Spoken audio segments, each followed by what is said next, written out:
चोरी, दरोडा, टोळी हे तीन शब्द ऐकल्यावर आपल्या डोळ्यांसमोर जंगल, पोत्यात भरलेला मुद्देमाल, खुंखार प्लॅनिंग आणि मोठे आकडे येतात. कारण एखादी टोळी मिळून दरोडा टाकणार असेल किंवा चोरी करणार असेल तर अर्थातच त्यांचा डाव मोठा असणार. एखाद्या मोठ्या माणसाचा बंगला किंवा घबाड मिळेल असं काहीतरी. पण वर्ध्यात एक टोळी जमली. त्यांनी चोरीचा प्लॅन आखला. त्यांच्या टार्गेटवर आला एक शेतकरी. पण त्यांनी या शेतकऱ्याच्या घरावर दरोडा नाही टाकला. ते गेले शेतकऱ्याच्या गोठ्यात शेळ्या चोरण्यासाठी. वरवर ऐकायला किरकोळ वाटत असलं तर या शेळ्या चोरणाऱ्या टोळीनं या चोरीसाठी दोन माणसांचं अपहरण केलं. पोलिसांना आपला संशय येऊ नये, दोष त्या घरातल्या माणसांवरच जावा याची पूर्ण काळजीही घेतली. पण तरीही हे आरोपी सापडले, तेही फक्त काही तासात. हे नेमकं प्रकरण काय आहे? शेळ्यांना टार्गेट करण्यापासून आरोपी सापडेपर्यंत नेमकं काय घडलं पाहूयात या व्हिडिओमधून. नमस्कार, मी चिन्मय आणि तुम्ही पाहताय बोलभिडू. तर वर्ध्यात सिंधी रेल्वे नावाचा भाग आहे. इथल्या परसोडी शिवारात युगल अवचट यांची शेती आहे. शेतीला जोडधंदा म्हणून त्यांनी शेळी पालनाचाही व्यवसाय केला होता. त्यांच्या गोठ्यात 2 गायी, 2 बैल आणि 62 शेळ्या होत्या. शेतीतली कामं आणि या जनावरांच्या देखभालीसाठी अवचट यांच्याकडे 2 सालगडी आहेत. यवतमाळ जिल्ह्यातले विठ्ठल परसाके आणि वर्धा जिल्ह्यातले रामा बोरीकर हे दोघं अवचट यांच्याकडे मागच्या 7 वर्षांपासून काम करतात. शेतातच राहतात. साहजिकच दोघही विश्वासातली माणसं, ज्यांच्या भरवशावर अवचट आपलं पशुधन निर्धास्त सोडायचे.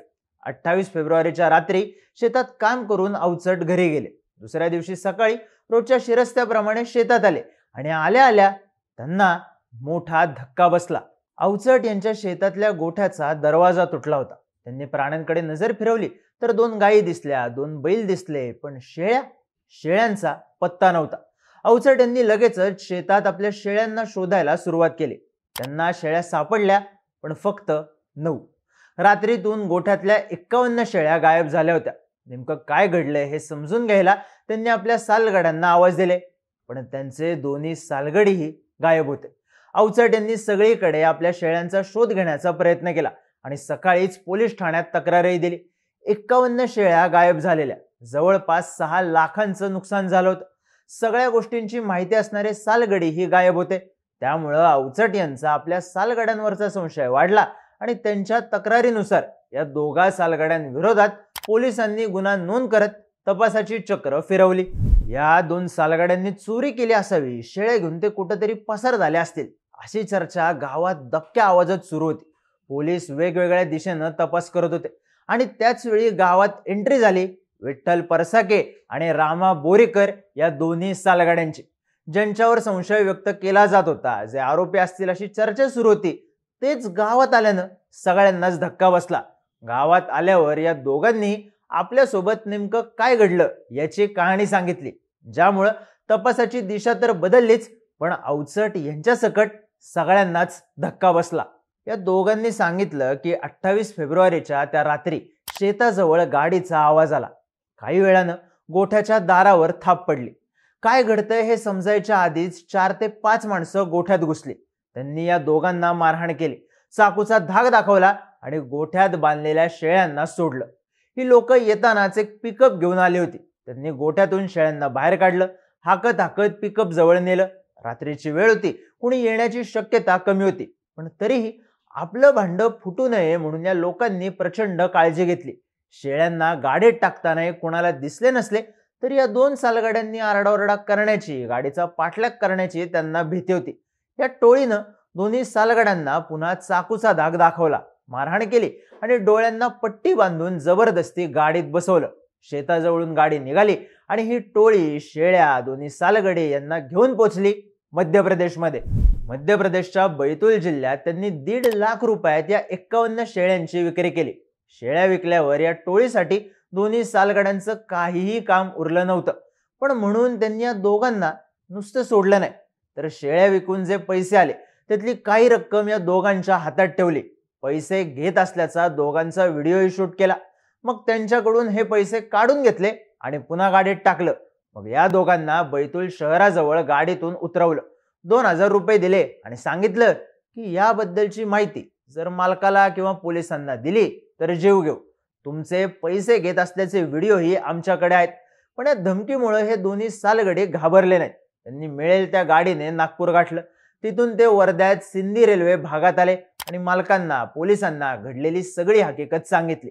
आता पोलिसांसमोर दोन नवी आव्हानं उभी राहिली. सालगाड्यांनी सांगितलेली ही हकीकत खरी आहे का आणि मुख्य आरोपी आहेत तरी कोण, या दोन्ही प्रश्नांची उत्तरं शोधणं. जेव्हा युगल अवचट यांनी आपल्या शेळ्या चोरीला गेल्याची आणि सालगडी गायब असल्याची तक्रार पोलीस स्टेशनमध्ये केली होती, तेव्हापासूनच पोलिसांनी वेगवेगळ्या बाजूंनी तपास करायला सुरुवात केली. खबऱ्यांचं नेटवर्क ऍक्टिव्ह झालं. गावातलं कोणी ही चोरी करू शकत नसेल तर गावाबाहेरच्या कोणाचा यात समावेश असेल का, याबद्दल तपास सुरू झाला. काही खबऱ्यांनी पोलीस उपनिरीक्षक श्यामसुंदर सूर्यवंशी यांना नागपूरचा एक माणूस गावात संशयास्पदरित्या फिरताना दिसला होता अशी टीप दिली. पण या माणसावर थेट संशय घेण्याचं कुठलंच कारण सूर्यवंशी यांना सापडत नव्हतं. अशातच त्यांना अवचट यांच्याकडून एक माहिती मिळाली की 2 दिवसांपूर्वी एक माणूस कोंबड्या खरेदी करायला आला होता. त्याचे 500 रुपये उधार असल्यानं अवचट यांनी त्या व्यक्तीचा नंबर सेव्ह केलेला. या नंबरवरून पोलिसांच्या पथकानं त्याच्या संपर्कात असलेली माणसं ट्रेस करायला सुरुवात केली आणि यातूनच एक लिंक लागली. खबऱ्यांनी जे नाव सांगितलं होतं ते नाव आणि या माणसाच्या कॉलिंग लिस्ट मधलं एक नाव मॅच होत होतं. नागपूरमधला अरुण मोहिते. पोलिसांनी त्याच्या नंबरवर फोन केला. फोन बंद आला. संशय वाढला. पोलिसांनी त्याच्या घरच्यांशी संपर्क साधला तर घरच्यांनी सांगितलं तो घरात नाहीये, कामाला गेलाय. संशय आणखी वाढला आणि त्याची पुष्टी झाली त्याच्या कुटुंबियांनी अरुणनं मित्राच्या फोनवरून फोन केलेला अशी माहिती दिल्यामुळे पोलिसांनी या मित्राचा नंबर ट्रेस केला आणि त्यांचा संशय काहीसा पक्का झाला. पण तरीही अजूनही सगळं प्रकरण उलगडायचं होतं. PSI सूर्यवंशी यांनी माध्यमांना दिलेल्या माहितीनुसार त्यांनी अरुण मोहितेशी संपर्क केला. त्याच्याशी हवा पाण्याच्या गप्पा मारल्या आणि एक छोटंसं काम आहे, स्टेशनवर येऊन भेटून जा, फार वेळ घेणार नाही असं सांगितलं. शेळी चोरीच्या प्रकरणात आपल्यावर संशय आहे, आपल्याबद्दल टीप मिळाली याची अरुणला आयडिया नव्हती आणि तो पोलीस स्टेशनला आला. त्यात इथंही सोबत येताना त्यानं मोबाईल आणला नव्हता. त्यामुळे पोलिसांना खात्री पटली. तिथं त्याची चौकशी झाली आणि पोलिसांच्या पॅटर्न पुढे या शेळी चोराचा सस्पेन्स टिकला नाही. त्यांना आपणच शेळ्यांची चोरी केल्याची माहिती दिली. आपल्यासोबत नागपूरमधले 5 जण होते असंही सांगितलं. पोलिसांनी त्याच रात्री या 5ही जणांना पकडायचं ठरवलं. अरुणला गाडीत टाकून त्यांनी नागपूरला नेलं. मग कोणाच्या घरात घुसून, कोणाला भलत्याच ठिकाणी जाऊन दीपक जाधव, राहुल पवार, चरण पवार, संजय बागडे आणि अजय जाधव या 5ही जणांना अटक केली आणि काही तासात हे सगळं प्रकरण उलगडलं. या टोळीनं पैशांच्या मोहापायी शेळ्या चोरायचं ठरवलं. अरुणनं आधी नजर ठेवली, मग गाडीपासून माणसं गोळा करण्यापर्यंत आणि टार्गेट नक्की करण्यापर्यंत सगळा प्लॅन अगदी व्यवस्थित आखला. सालगाड्यांना किडनॅप करून त्यांना धमकावून आपला तपास लागणार नाही याची काळजी घेतली.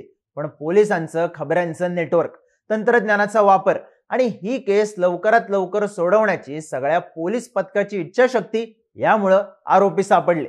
त्यांच्याकडून गाडी, पैसे, मोबाईल असा ऐवजही जप्त झाला आणि फक्त सिंधी रेल्वे भागातल्याच नाही तर आजूबाजूच्या कित्येक शेतकऱ्यांची भीती आणि दबावातून सुटका झाली एवढं नक्की. ही स्टोरी तुम्हाला कशी वाटली कमेंट करून नक्की सांगा आणि इंटरेस्टिंग व्हिडिओज पाहण्यासाठी बोलबिडूच्या YouTube चॅनलला सबस्क्राईब करायला विसरू नका.